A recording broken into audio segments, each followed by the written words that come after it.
Quatrième effet.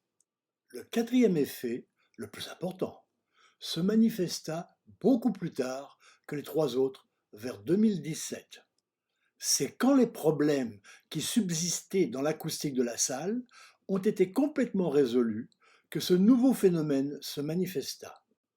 Pendant les années précédentes, je ressentais les effets de l'extasium en y restant assis dans le silence pendant une dizaine de minutes environ, après la fin du morceau de musique que j'avais écouté. Puis, en raison de la puissance de ces effets, l'idée m'est venue d'aller m'allonger dans ma chambre, juste à côté. C'est à ce moment que j'ai découvert la force de la connexion allongée. Jusque-là, c'est surtout la partie visuelle, comme dans le kaléidoscope, avec sa musique étrange de Dream Maker, qui me donnait ces sensations de bien-être intense. Or, étant amené à équiper mes oreilles d'aides auditives, uniquement pour écouter la musique, j'ai constaté qu'au fur et à mesure que je réussissais à ajuster leur courbe de réponse, essentiellement dans les aigus, les effets se sont montrés de plus en plus intenses. Il m'a fallu une soixantaine de visites chez le spécialiste pour effectuer le réglage décibel par décibel pendant près de 7 mois, alors que les patients, généralement, n'entendent pas la différence en dessous de 3 décibels. À chaque progrès, l'intensité de l'effet augmenta, m'apportant la preuve que la qualité du son, si subtile et si réaliste, que j'avais réussi à mettre au point avec l'acoustique de l'Extasium et le système de son Mystery et Lady O, était primordiale. En plus, ayant de nouveaux voisins au-dessus de chez moi, je ne pouvais plus écouter la musique de Dream Maker, trop bruyante, car non compressée. J'ai utilisé d'autres musiques, comme de la musique baroque ou autre musique classique. Plus le thème musical est d'inspiration élevée, comme dans certains opéras, oratorios ou requiem, la musique sacrée, plus l'effet est important. J'ai découvert que les voix me produisaient plus d'effets, surtout les chœurs et les voix de femmes. L'une d'elles me provoque des effets encore plus intenses. C'est celle de Maria Callas. Quand j'entre dans l'extasium, simplement éclairé par une lumière d'ambiance indirecte, pour une séance, j'entre déjà dans un autre monde. Je m'imprègne de cet univers. Je regarde le tableau un moment. Je rappelle qu'il représente la porte dans le ciel du livre de l'Apocalypse. Puis, après avoir sélectionné des morceaux d'une dizaine de minutes, et souvent beaucoup moins, tant l'action est rapide, j'éteins d'un seul coup la lumière et me plonge dans le noir en lançant la musique. L'effet est pratiquement immédiat dès que j'entends les premières notes. Je ressens un courant d'énergie qui me parcourt tout le corps et principalement la colonne vertébrale. C'est très fort et très jouissif. C'est le summum d'intensité de bonheur qu'on peut ressentir sur Terre et augmentant au fur et à mesure que je m'y habitue. Après avoir lu les descriptions de ces phénomènes aussi extraordinaires que j'ai décrits en détail dans mon livre Le secret de l'Apocalypse Extasium, on a envie de se rendre compte de l'intensité des effets produits par cette œuvre d'art aussi exceptionnelle. C'est pourquoi je me suis filmé lors d'une séance de connexion allongée et j'ai commenté tout ce qui se passe. On remarquera que la position est inhabituelle quand on veut atteindre des plans de conscience élevés, mais bien plus confortables et efficaces. Tous les mouvements et les sons émis se produisent spontanément. Attention, l'intensité ressentie est tellement forte qu'elle peut donner l'impression de souffrance. Mais il n'en est rien. Ce n'est que du bonheur et de l'amour à très haut niveau. Effet produit par l'extasium. Plongé dans le noir, je viens d'écouter 7 à 8 minutes de musique baroque pendant lesquelles j'ai déjà ressenti des courants d'énergie me parcourir le corps. Puis, après quelques minutes, dans un silence extatique, je me suis levé, rendu dans ma chambre et mis la caméra en marche. Je m'allonge et très vite, les courants de pure jouissance me remplissent la tête, puis se déplacent tout le long de la colonne vertébrale jusqu'aux pieds en me faisant faire ces mouvements très jouissifs comparables à l'acte sexuel, mais en beaucoup mieux, plus fort, plus durable. Les talons deviennent une nouvelle source d'énergie qui remonte le long des jambes, stationne un moment au niveau de l'abdomen comme une boule de chaleur irradiante très agréable. Le processus se reproduit plusieurs fois en alternance avec des périodes d'immobilité où l'intensité ressentie est encore plus forte. J'insiste sur le fait que c'est bien la qualité du son extasium couplée à l'image de la porte de l'extase qui provoque ces sensations extraordinaires. Au début, quand le son a commencé à paraître très réaliste, je restais une dizaine de minutes assis dans l'extasium, ressentant ces ondes de bonheur pur. Puis, au fur et à mesure que je réussissais à supprimer les défauts gênants sous forme de dureté dans le son, les effets ont augmenté en puissance, ce qui m'a conduit à aller m'allonger dans ma chambre. Plus je mettais au point l'image et le son, plus les effets ont été intenses et durables. De quelques minutes de connexion vers le début de ces effets, on est passé à, au minimum, 1 heure et même de plus en plus souvent, à 90 minutes de bonheur, de jouissance absolue, au-delà de tout ce qu'on peut imaginer. Un bien-être durable dont on revient détendu et parfaitement serein, en complète plénitude. Je précise que l'image du tableau est le résultat d'une première découverte d'une relation particulière entre la musique, la peinture, entre parenthèses la lumière, et l'électronique, qui a fait apparaître les formes et les couleurs de cette structure exceptionnelle. Mais la mise en place de ces éléments n'a pu se réaliser que par une autre découverte, celle qu'un très important livre très ancien, très mystérieux et très mal compris, le livre de l'Apocalypse, contenait le plan de base caché parmi son texte de cette machinerie procurant ces bienfaits extraordinaires. Cependant, il était crypté, mais il est devenu possible de le déchiffrer quand je me suis rendu compte que cette relation particulière en était la clé du décryptage. Au fil des connexions, j'ai pu analyser dans une certaine mesure ce qui se passe. Les subtilités agissantes du son particulier de l'extasium se poursuivent longtemps dans le silence qui suit l'écoute. On ne se rend compte que si on s'allonge dans la plus grande pénombre, les yeux fermés et dans le silence. L'effet se produit avec toutes sortes de musique, mais le plus important se produit avec Dreammaker. Ces chants sont initiés par la contemplation du tableau éclairé de diverses manières, dans le silence avec de la lumière douce et colorée. Le couplage de ce son avec la vision de ce tableau unique, sorte de mandala, provoque un massage très fin, imperceptible de la boîte crânienne. Cette action entraîne l'excitation d'un point particulier au milieu du cerveau, le centre du plaisir. Les yeux fermés, allongés dans la pénombre, ou mieux dans le noir, on découvre une vision interne. C'est comme si notre regard serait situé sur l'arrière du crâne et qu'on en contemple l'intérieur. On perçoit comme l'illumination des neurones formant une bulle. Elle se transforme au cours de la séance qui se passe en plusieurs phases, une vingtaine de minutes chacune. Le bref moment entre chaque permet de s'humecter la bouche avec un peu d'eau et de regarder l'heure car on perd la notion du temps.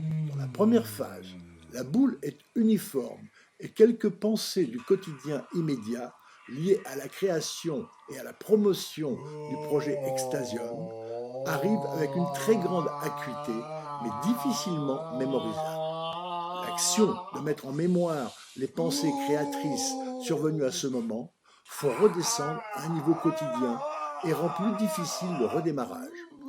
Pour un meilleur résultat, il faut se laisser aller et ne plus faire aucun effort, si minime soit-il. C'est pourquoi la position allongée sur un matelas confortable est préférable à tout autre, car le corps ne fait plus le moindre effort. toutes les pensées stressantes ont disparu ou n'apparaissent plus que d'une façon complètement détachée. Les mouvements surviennent comme une sorte de transe dans laquelle on conserve toute sa lucidité. D'abord, d'imperceptibles mouvements de gauche à droite de la tête allant en s'amplifiant. Leur rôle est de stabiliser la boule centrale qui va se préciser davantage, stoppant toute pensée parasite, puis la colonne vertébrale entre dans la danse latéralement, de gauche à droite, amplifiant considérablement les effets. Ensuite, les mouvements de haut en bas ont pour fonction d'appuyer la colonne vertébrale aux endroits sensibles qui génèrent ou amplifient encore ces plaisirs extraordinaires. Les sons, pas toujours présents, émis à ces moments, se produisent involontairement et amplifient encore les effets ressentis. Ces mouvements sont des initiateurs de la période d'immobilité dans laquelle les sensations sont encore plus intenses. Puis, il y a des vagues de caresses internes, partant des pieds, où les talons deviennent de nouveaux centres d'énergie, remontant le long des cuisses jusqu'à la tête, avec une station au niveau du ventre, formant comme un feu intérieur. Mais un feu bleuté, intense et très doux, qui ne brûle pas et qui fait un bien profond. Tout ceci s'accompagne de fortes sensations très agréables. Dans la deuxième période d'une vingtaine de minutes, mais parfois plus longue, on commence à percevoir des formes géométriques au centre de la boule d'énergie. Souvent, ce sont les mêmes qui apparaissent. Un œil très stylisé, un triangle équilatéral ou isocèle, la pointe vers le haut et bien d'autres. Mais surtout, et le plus fréquemment, un carré sur une pointe, comme un losange vertical, qui se transforme à son tour en molécules de diamant en relief. Les lignes diagonales du diamant se transforment à leur tour en une croix centrale et d'autres transformations difficiles à mémoriser. Dans cette phase, on passe de plus en plus dans des périodes de non-pensée. Dans la troisième et des fois au-delà, on est plongé presque tout le temps dans la non-pensée, c'est-à-dire la béatitude ou la jouissance absolue. Les formes ont quasiment disparu et on ne perçoit qu'une vague forme circulaire accompagnée d'un son qui emplit le cerveau.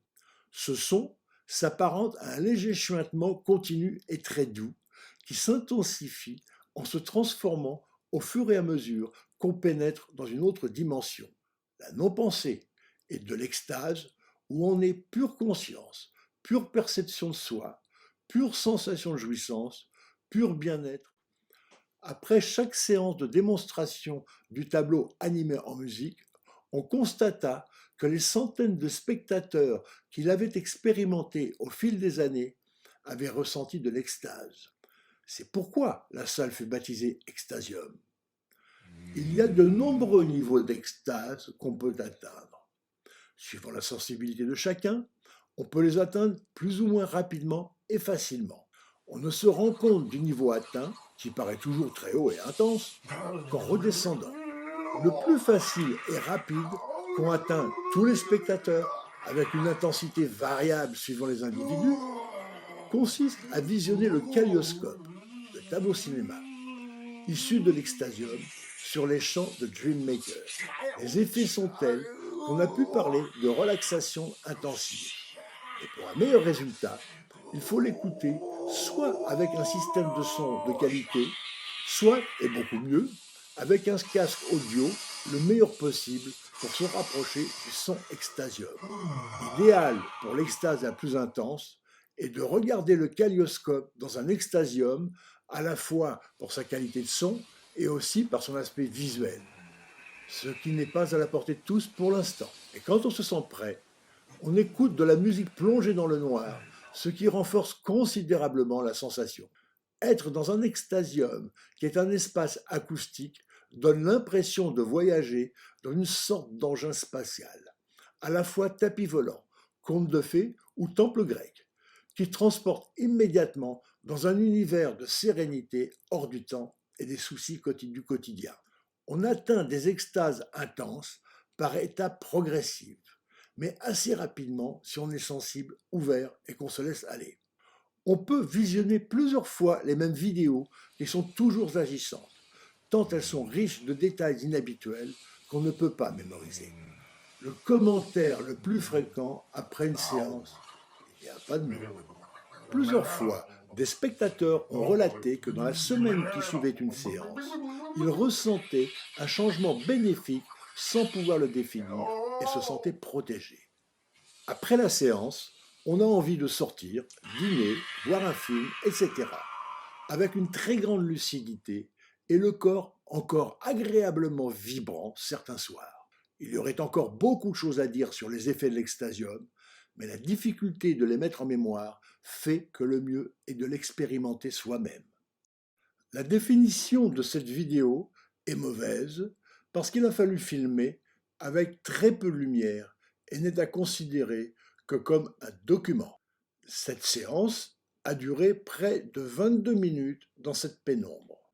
Puis, je me suis levé, j'ai arrêté la caméra, fermé les rideaux pour me plonger dans le noir et suis retourné m'allonger pour la dernière phase de cette connexion qui a encore duré plus d'une heure de très grande intensité extatique sans quasiment plus de mouvement. Avoir un extasium qui procure ces sensations extraordinaires aussi intenses et bénéfiques chez soi est le plus grand luxe qui puisse exister.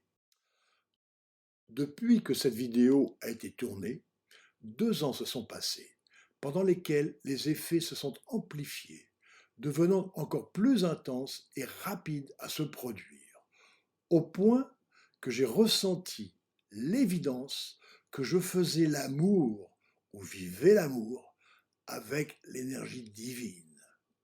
Pur bonheur.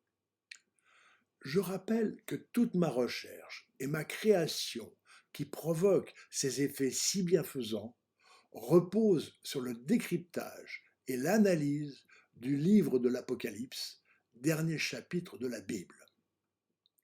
On parle de l'Apocalypse écrit par Jean, en oubliant que le texte nous dit en préambule que c'est un ange qui le lui a communiqué, lequel parlait au nom de Jésus, lui-même porte-parole de Dieu.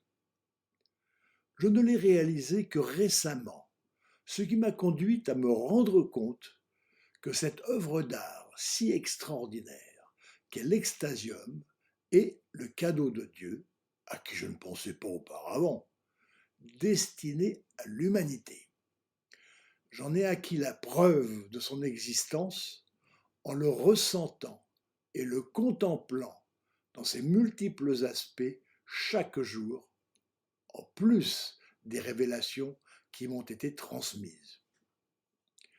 Des chercheurs américains et israéliens ont découvert, grâce à un logiciel spécialement conçu, qu'il y avait des mots-clés annonciateurs de l'avenir dans le texte en hébreu de la Torah, au début de la Bible. Une description semble concerner l'extasium qui aurait été annoncé il y a plus de 2500 ans. Einstein a dit que si Dieu existe, il doit être géométrique. C'est ce que j'ai découvert. Finalement, l'extasium est un tabernacle animé, lieu où personne habité par la présence divine.